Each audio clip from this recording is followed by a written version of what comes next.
Welcome to another episode of Cascading Leadership. I am your host, Dr. Jim, and with me who do I have? Your co-host, Lawrence Brown, otherwise known as LB, your resident nerd and executive coach. Hello, LB. Wow, you got all fancy with your title I and had your to add intro. a couple. I mean, like his is so long, I'm like, I gotta add something in here.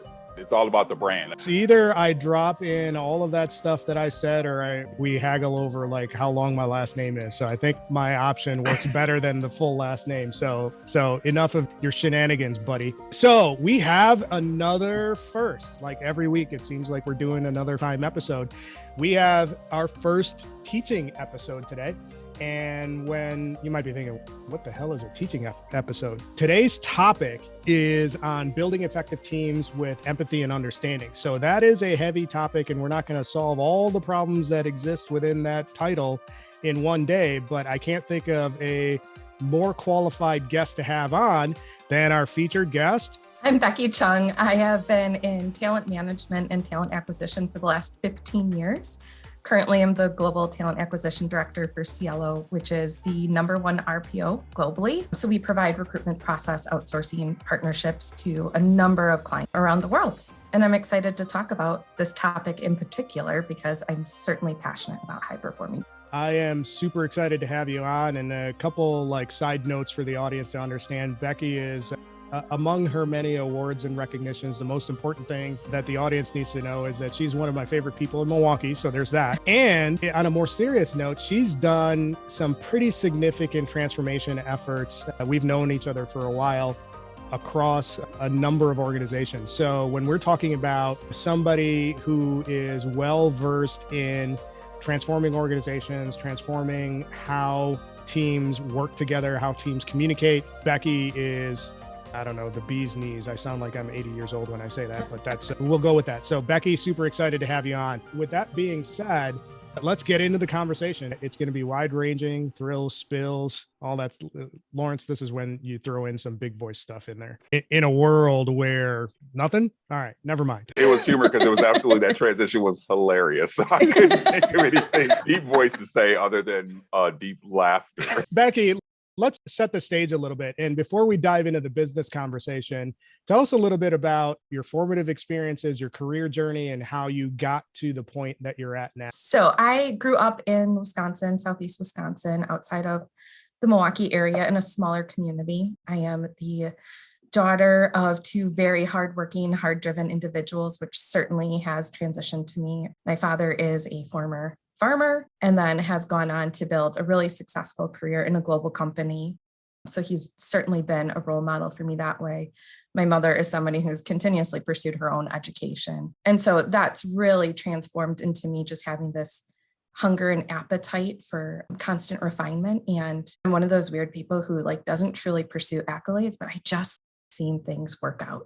I just like seeing things be successful. That really motivates me. Work motivates me. One of the things that's important for the listeners to know is Becky has oversight over a global organization, and I have not firsthand, but secondhand visibility into the amount of effort she puts in to transforming this organization from where it was to where it is now. So I don't think you can put in that sort of effort if you weren't passionate about what you wanted to do. So it's great to have you here, and thanks for giving us that background. When I think about building effective teams and navigating the communication culture that needs to be built for you to get to the point where your teams are effective, there's a pathway there that we're going to spend a lot of time exploring.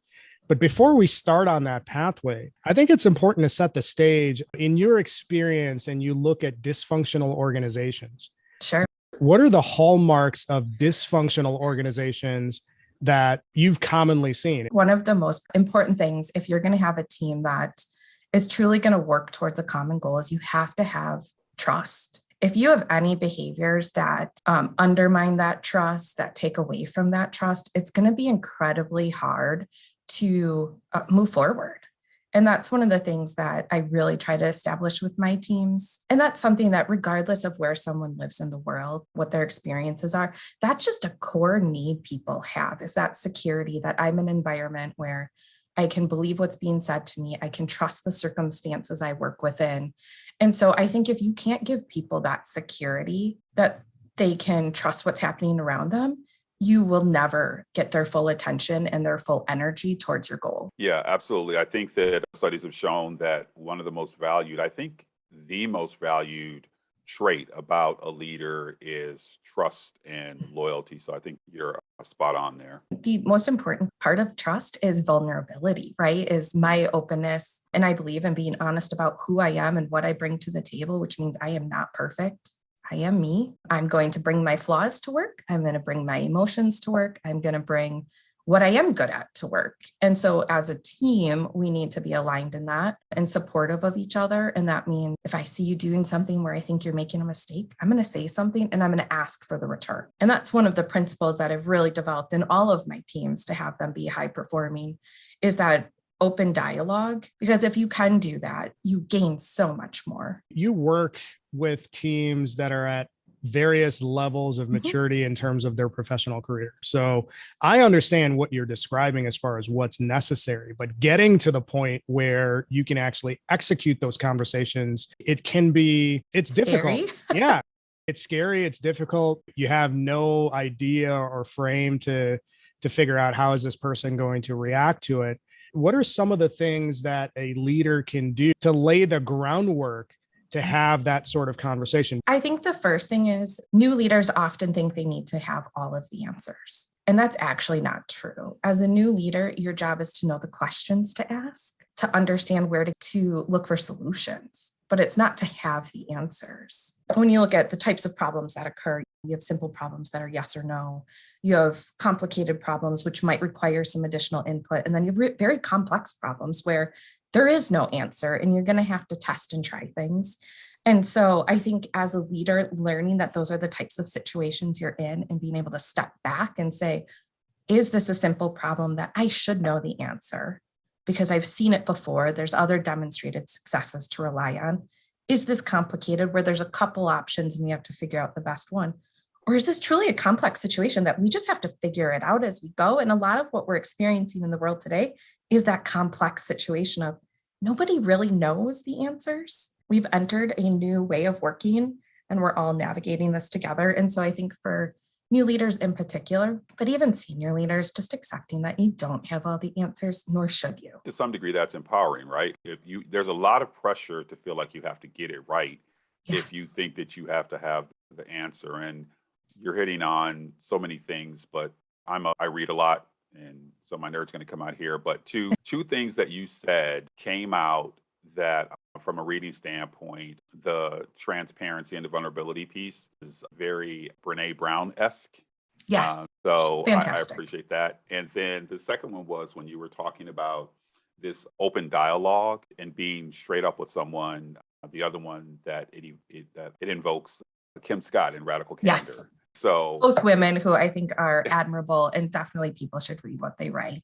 Yeah. And truly who I model myself after. Kim Scott is great. And I think she's at a 10 in her Radical Candor. I like to be at about an 8. Like you got to find your own style, right? Yeah, absolutely. But you're right. That was a key takeaway. And as I talk about that text, oftentimes people 100% to your point are like, ooh, I don't know if I could do that. It's about being authentic. You cannot be radically candid in trying to be someone else. Like you'll fail fast. But I think it's a great call out in terms of you are an example of those texts. And one of my favorite ways to approach some of those difficult conversations. So backing up, Jim, you said, like, how do you build this? There's some foundational work. And one of the things is it starts in the interview. So I hire people in with this expectation that this is the environment that they're going to find. I'm going to commit to this and that they want to commit to that as well. And so one of my favorite questions to ask somebody is, tell me a time you told your boss they were wrong. Do you have that kind of bravery? Because I need the people around me like that. And culturally, that's been a hard question to get some answers to, because in some regions that I work with individuals, that's not acceptable. So it's trying to find ways to really still continue to cultivate that and respect those cultural needs as well. And so maybe it's not telling your boss they were wrong particularly, but tell me about a time that you came forward that a solution was wrong. So we set that stage. And then also I do talk about my leadership style and what that's going to mean for them and what that's going to look like for them. And that does mean I'm going to ask you that if you see me falling on my face, you tell me and know I want that. And then if I see you falling on your face, I'm going to tell you because I care. I want to say one thing. I know it's Jim's turn, but Disallowed. Jim can tell you that's actually one of the reasons that when we started working together, that I actually hired him, because I had the confidence that he was actually going to do that. And over time, you are so much better as a Mhm. leader surrounding yourself with people who are going to see the gap and help you fill that gap. So I used to say famously that I hire people that I believe have a skill set that I don't have to help Mhm. shore that up, that I will actually have the Totally. opportunity to learn from them, as well as offering them an opportunity to shine in what their level of expertise is. Yes, absolutely. And that's one of my favorite things in how I build teams is I intentionally look for people with different experiences. I find that it brings so much more to the table. And one of the things we also talk about in the interview process, because I think that's so important for setting the stage for what someone will find, and then reiterating that as they onboard and then as they go through their journey, is I am intentional in bringing on people who will find their space to shine. And we're going to figure out what's not natural for you. You can call it a weakness. I like to say what's not natural. And we're going to try to find somebody who can help you with those things that aren't natural. We'll try and build some buffers so it doesn't get in the way and inhibit your success. And then we move forward. When we talk about building effective teams or building high performance organizations, we're starting at the talent attraction side Mhm. of the equation. One of the things, to LB's point and also your point, Becky, philosophically, like we had that point of view that, hey, I want to hire people onto my teams that offset some of the gaps that I might have Mhm. as a leader. And when I was building teams, I've always built teams with the intention that everybody I hire is my replacement, because my purpose in building a team is to hire a group of performers that will rise to my level. And by consistently doing that over a period of time, I will also rise. So when we talk about servant leadership and that mentality about how do you move forward in the world, how do you move forward with your teams, the intent here is, as you're building the team, you really have to orient yourself to what's the end game for you. Is the end game for you to create as much opportunity for the people that are underneath you and push them up? Or is the end game for you to get yours, and then whatever happens with everybody else is what happens? So there's a mindset component that comes into it. I want to loop back around to something that you said, Becky. You said the one of the traps that you see new leaders fall into is the fact that when they're confronted with a problem, they automatically go, or at least they reflexively go into problem solving mode.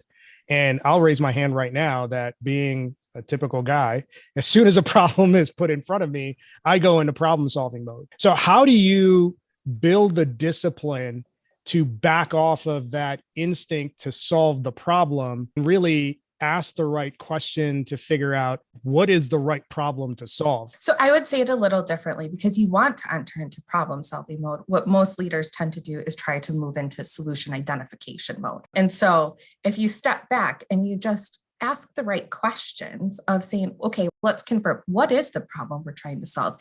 That's a monumentally powerful question. One of my favorite leaders frequently leverages that question. And it's always so powerful, because you assume so often you're aligned on the problem and you're not. And sometimes it's 3 different problems you're trying to solve. And you need to be able to step back and say, okay, let's go through the data we know, the information we have, and figure out what's the part we don't have, and then start to work through solutions. But that natural tendency to say, I have the answer, you have to really work the muscle. And I'm not going to say I still don't struggle with this sometimes. This is natural human behavior, but to step back and just say, okay, am I clear on the problem? What are the things we've tried? Why haven't they worked? What could we do that's a different format of that? Who else might have the answer or similar experiences? And start to bring those groups together. So your point on defining the problem and defining the correct problem, that's great. And I think one of the challenges that I'm trying to figure out, or I've been confronted with, is, what if there's disagreement between what the actual problem is? How do you build agreement and consensus? Because you're going to need that before you figure out what the go forward direction is. So typically, if you don't have alignment on a problem, I like to believe in facts and feelings, and it's usually because emotions get in the way. And so ego gets into the way, and being able to strip out that emotion and really drill into the data and the facts And then also being comfortable naming someone's behavior. That's one of the most powerful tools I've found in my toolkit, is just to be able to say, hey, I'm picking up on some defensiveness right now. Or I feel like in this moment, you're not seeing the actual issue because of your own emotions. And that's fair. Let's take a time out and come back. If you get out of a heated conversation, sometimes it is hard to step back and go, okay, rationally, what is actually happening? And my husband, who is incredibly insightful, will often say to me if I'm having a rough day, they're just trying to do their job too, because this is about interpersonal conflict. And so just that recognition of saying, this person at the end of the day, this isn't personal. Most people care too much about themselves to really think about others. And so being able to step away from that and go, they're just trying to get to an outcome. Clearly, I'm the blocker. So let's figure out how I can stop being the blocker. It was interesting because I was thinking about what Becky was saying about facts versus feelings, and really having these conversations around people needing to be clear how they're coming off. And so probably arguably my favorite 2 words today are emotional intelligence. That's something that is so critical. And that's what you're addressing here, is that the awareness that you have to basically embrace what someone else's disposition is. Yeah. And at the same time, like, the way in which you approach the other person's disposition means that you have to have a good awareness about where you are as well. And as you had mentioned, your husband saying everybody is just trying to get it done as well. And that causes us to look at it differently. So that's really exercising that emotional intelligence. I am listening to how you're saying how that comes into play. And it's such a good point, because you're touching on one of the things I really believe in. And one of my principles is to honor where a person's at. I really try to exercise that act as often as I can. And that's empathy, but that's also just letting go of my own preconceived notions, my own thoughts, my own judgments, and just saying, this is where this person is at in this moment, and I need to meet them there. And as a leader, that's been incredibly powerful for me in being able to work with my teams and to help understand that in this moment, this is where they're at, and whatever that is personally, professionally, because of work demands, if I can at least respect that, honor that, put that before my own needs, I'm going to be able to pull them up. As you think about the philosophy that you're breaking down for us, one of the things that comes to mind is that as you help newer leaders, is there any sort of a framework, and I don't mean necessarily in a technical way, but is there any sort of a framework or a standard go-to that you have? So I do absolutely recommend people to check out Brene Brown. I do recommend that they look into radical candor, because I think those are very powerful messages to receive: empathy, honesty.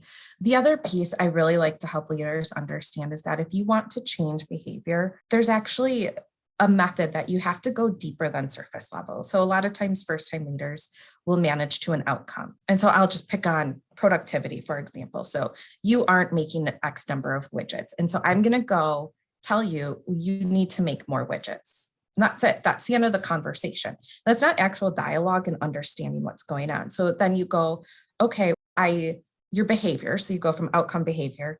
Your behavior is you don't seem high energy or engaged or focused at work. So you manage that. I need you to be more focused at work so that you get more widgets. You haven't actually gotten to the problem yet, because at the core of that is a belief. And if you can speak to someone's belief and change and influence that belief, then you can actually change their behavior, which then drives their outcomes. And so I was recently having a conversation with a leader who's incredibly concerned with being perceived as a micromanager. And so I'm having to just really help her understand what micromanagement is, but why her belief around that is so core to her, and really digging into what's driving that belief, what's behind that belief, what's the fear, what's the lack of security she's feeling, to try and unpack that so I can get those are the kinds of conversations, and those are the things I'm trying to teach her to do with her own teams so that she can get the results. And I've been really successful in seeing that applied through leaders to their teams, and that the results then do follow. All right, here's my scientific response. Boom. I couldn't have said it better, LB. I'm sitting here in the chat,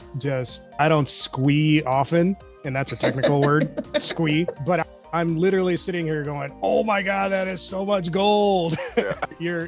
You're winning the hearts and minds of nerds all over the world, Becky. Keep going. One of the things that I'm trying to figure out as we're talking about this stuff, the stuff that you're talking about. It's great, but it sounds pretty advanced to me. So if I'm talking to a early career person Sure. or an early leader, how do I get to the point where I have the space or maturity or discipline or whatever word that you need to have these sort of conversations? Like, what do people need to be doing who are earlier in their career to mature in this way, to be more productive in their interpersonal communications and relationships and business conversations? I would say that the starting point is understanding the principles and reading about emotional intelligence.